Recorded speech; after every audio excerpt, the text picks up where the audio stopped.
So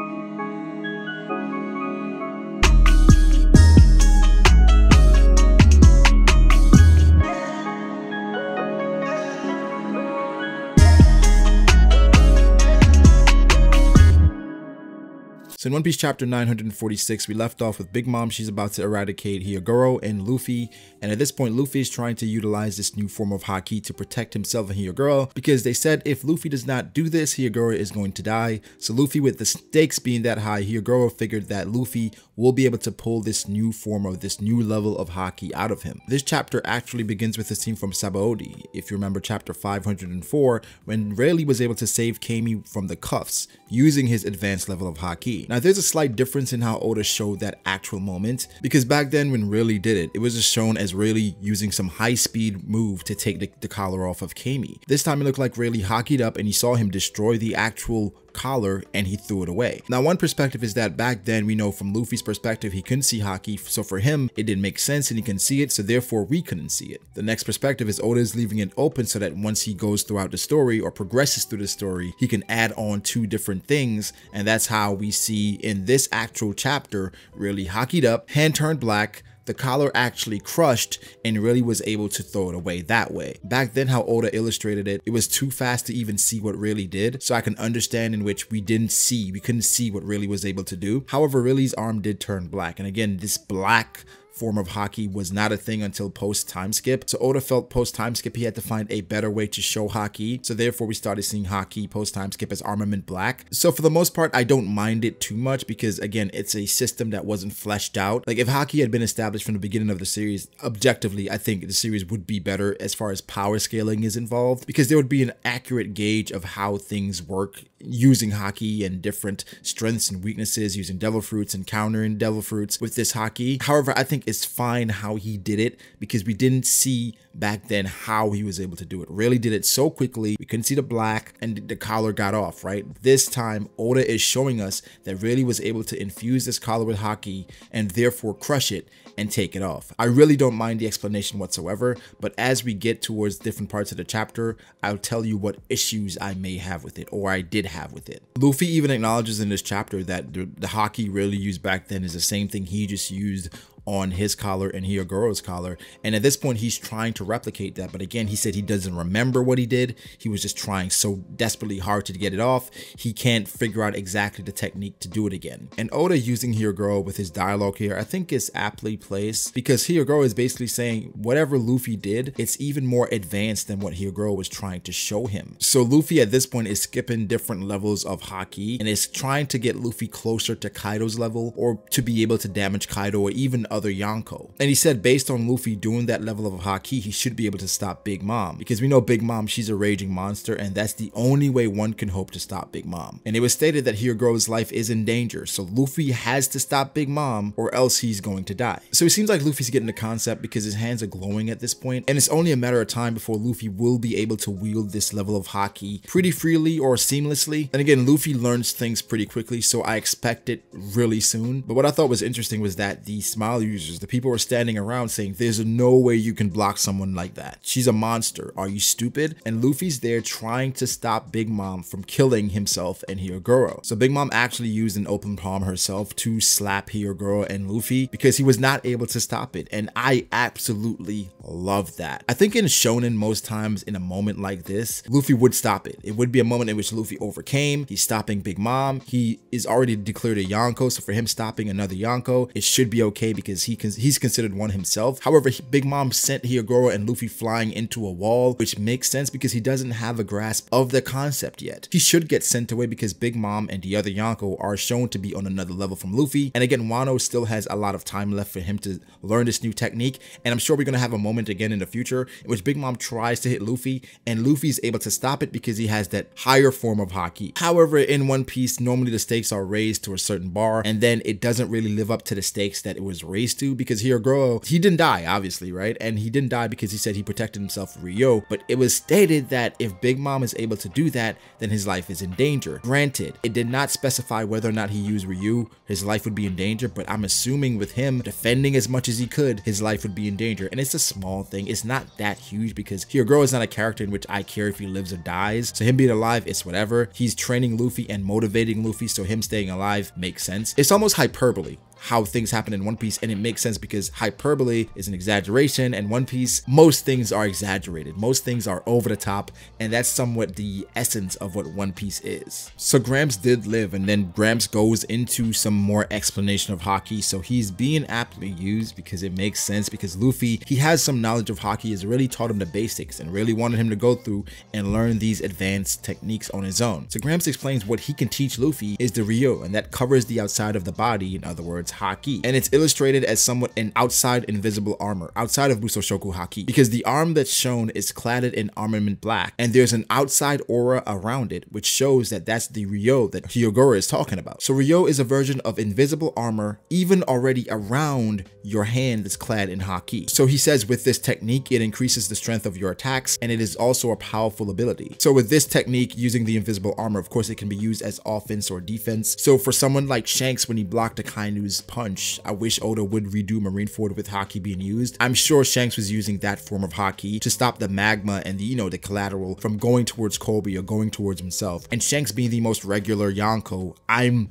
100% sure Shanks has this level of Haki. As far as the other Yonko, I would assume that Big Mom and Kaido, they have it as well. For Blackbeard, we haven't seen that many Haki feats because he's just so overpowering with just his Devil Fruits, but time will tell if he does have it or if he even needs to have it because he's just so OP. Hyogoro does give us some more information as far as another level of Haki, and with this level of Haki, it is the ability to have the Haki enter your enemy. So you're cladding yourself in this Haki and you're entering your enemy and destroying them from the inside out. Going back to Dressrosa and how destructive Gamma Knife was, we were always saying that could be a trump card against Kaido. Kaido is someone that has amazing defense and you can't penetrate his scales, where Gamma Knife, it affects your insides. Essentially this Haki is doing the same thing. Of course it's not obliterating your insides, but you're directly attacking the person's insides, so you're bypassing whatever outer defense they have. I was thinking of how this can be applied to swordsmen. Let's think about someone like Diamond Jozu. If Mihawk uses this slash or this attack against Diamond Jozu, it's gonna just bypass his diamond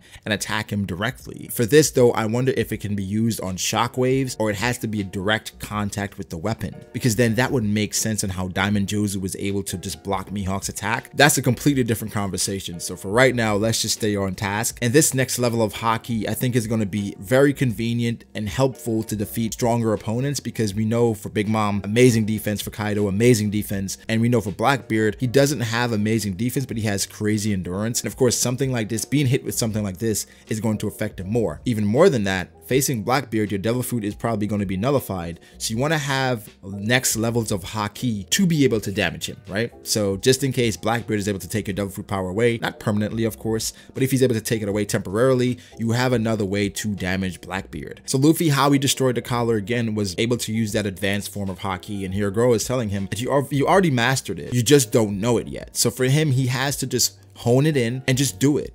That's all it comes down to. Luffy just doing it and understanding the mechanics of it. And of course, it's a bit technical. So for Luffy, not being a technical guy, a lot of times he stumbles into things. So for this, having to learn it, again, he stumbled into it by just doing it without even thinking about it, but he has to learn it. And Luffy, once he learns something, he can add on to it. And of course, having this second level of Haki in addition to his Devil Fruit, Luffy is going to be a monster by the end of Wano. So in the midst of all this, Big Mom is of course still on a rampage, and then we go to the Udon prisoners ironworks, and they're wondering what's causing the tremors. Of course, Big Mom, she's going berserk, she's going wild, destroying everything, because last chapter, remember, Luffy revealed to her that he ate the Oshiriko, so there's none left, and that's exactly what she came for, and she wanted to feed the people that helped her. So for Big Mom, she's not only fighting for herself, she's fighting for the people that helped her, which is so funny because we know who Big Mom is, but of course the person here is not Big Mom, that's Olin. So it's It's a funny thing when you think about it, because Big Mom, as nefarious as she is, at her core, what we know about her as a child, this is who she is. Going above and beyond to help people, but doing it the wrong way. She was always too strong for her own good, and this is reflecting in this situation. So again, Big Mom is destroying everything, and it said she had destroyed like the prisoner door to the ironworks, and that's where the blast furnace is. I'm thinking that's something that can destroy the entirety of the prisoner mines in Udon. So for them, they're saying it's a huge problem, and then they have to figure out a plan to either get Big Mom out of Udon or to incapacitate her. And for them, they saw how Queen got demolished, so how can they manage to stop someone like Big Mom? And we see Queen isn't actually done. He bounced back up and he has a plan to take down Big Mom, which I was really interested in this plan, because straight up, you can't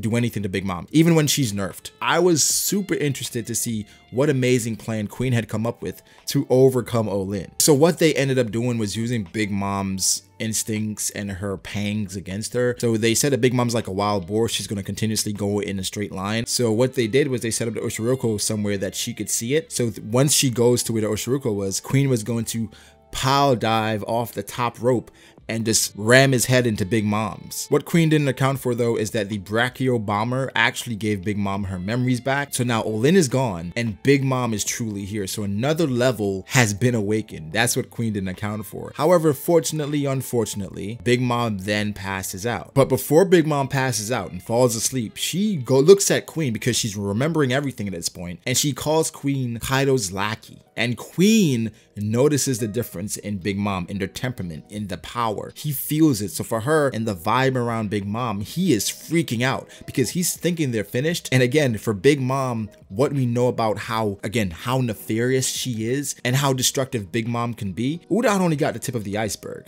So for Queen, and seeing how the vibe changed, Queen was freaking out. However, she fell asleep. So there's no issue there from Big Mom, because Queen was competent enough to get several sea stone chains and to wrap Big Mom up to transport her to Onigashima. This was cool seeing competence from commanders that we had struggled with mostly, and specifically I'm talking about Smoothie and Whole Cake Island. And for Queen, he was doing everything in his power to make sure that Big Mom was wrapped up, because he understood the threat, or the level of threat, that Big Mom was. And again, transporting her to Onigashima, it's something weird, but it's basically for the plot point of getting Big Mom and Kaido together without it being a total war, because for Big Mom and Kaido, we know they have history with the Rocks Pirates. So for Queen, getting Big Mom to Onigashima while being tied up, while being tranquilized, and being somewhat in a dormant state where they can have a conversation and not have an actual battle, is perfect, because we don't want Kaido versus Big Mom, because what we want is Luffy and several individuals, or just Luffy versus Big Mom, or Luffy versus Kaido rather. That's what we want. We want a finale with Luffy versus Kaido, and based on their power levels, he's going to need help, right? So Queen did everything in a panic and did everything quickly to get Big Mom to Onigashima, and he left the Udon prison to Old Maid. Old Maid was trying to tell Queen that, hey, Luffy is still out, and Queen just cut him off like, hey, I'm leaving everything to you, we're out of here. And for Big Mom, she's of course a higher level of threat than Queen is, or than Luffy is. So Queen is trying to get Big Mom out of there as soon as possible, because I'm sure he feels like he can deal with Luffy, but he knows for a fact he can't deal with Big Mom. So it makes a lot of sense on Queen's end. There's something interesting, right? Because when Old Maid told Queen, hey, there's one guy that I'm worried about, one could think it was Luffy, but when I reread it, Old Maid says, hey, there's one guy I'm worried about, and he's cut off from Queen. He's cut off by Queen. Now when Luffy shows himself and says, hey, I can go wild now, and says, hey, who the hell are you? He says, with Big Mom and Balloon gone, I won't have anyone to fight. And then Old Maid says, all right, he was just freed, which means that Old Maid wasn't talking about Luffy when he said he's worried about some guy. Old Maid is really worried about Kawamatsu. That's what I'm thinking, because Kawamatsu shouldn't be free, but based on everything Big Mom was doing, he must be at this point. That has to be who he's talking about, because if he was talking about Luffy, why would you say, all right, he was just freed? That's who you were worried about talking to Queen about. So that's who I'm thinking is going to show up here and actually stop Old Maid, because I don't know how strong this guy is. I don't expect him to compete with Luffy, but Luffy's about to just decimate everybody else here in Udon and take over Udon. We didn't see Kid and Killer at all, and I'm sure they're still somewhere around there, so Luffy has assistance if need be, but there shouldn't be anybody here that can compete with Luffy, unless Old Maid is some secret commander that we don't know about that could give Luffy an actual fight. But for the most part, I think it was a good chapter. It definitely filled out some of the voids we we had as far as Haki is involved and advanced Haki, and I love the explanation around that. Some quick nitpicks and criticisms, right? Because as you analyze a story, you can go deep and find all these things that's probably wrong, that should be better. But from a general sense, I think it was a good chapter. I really feel like it was a good chapter. So the issue I have with the Haki thing is just how it's being explained, or when it's being explained. I feel like this should have happened earlier in the story. Haki has been a thing for a while now. Of course, we got Mantra all the way back in Skypiea, and we got the stuff on Amazon Lily. Of course, Marineford was filled with Haki, and then post Timeskip, we had Luffy versus several characters. And I think it all started based on Haki not being a thing from chapter 1. I would have liked if Haki was hinted towards back in Logtown. Of course, Dragon grabbed Smoker's weapon and not Smoker, but say you show Dragon grabbing Smoker while he's in smoke form. That would have us question how Dragon did that, and that would leave room for explanation as far as, hey, this is what Haki is, and then that will build up Luffy's and Smoker's rivalry. So by Marineford, maybe Luffy cannot completely touch Smoker, but there are moments in which he can use Haki. It's intermittent, right? And so that's my main thing, but that's like a small nitpick or something personally that I have an issue with, because going back and watching fights and doing that stuff, you wonder how the fights would go if they had Haki. Like, what if Luffy had like some semblance of Haki versus Magellan or versus Enel? Of course, he still won, but you would like to see it unlock in a progressive manner than it all being thrown at once and him skipping levels, because sometimes it takes away from just Luffy seemingly earning some of these things. And of course, Haki blooming is a thing. Again, a good chapter. Leave your thoughts below. How did you like this chapter? What did you feel about it? Leave your thoughts below. Again, make sure to like the video and be sure to subscribe. Thank you guys for all your support. I appreciate it. And I'll catch you guys in the next one. Peace.